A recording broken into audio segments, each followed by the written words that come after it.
দেখুন কত সুন্দর হয়েছে ধোকলাটা। আমি এবারে কেটে নেব পিস করে।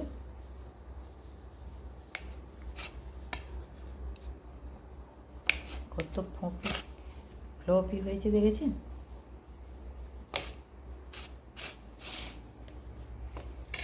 দেখুন একদম নরম সুন্দর। এবার আমি তড়কা বানাবো ধোকলায় দেওয়ার জন্য। তড়কা বানানোর জন্য দেব সর্ষের তেল।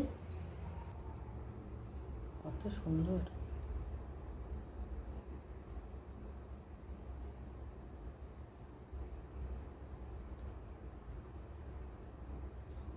দেব কারি পাতা আর কাঁচা লঙ্কা। দেব সর্ষে আর দেব একটু হিং।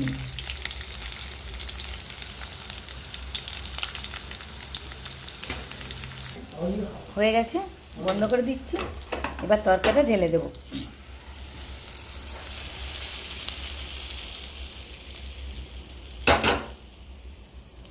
ধোকলা রেডি।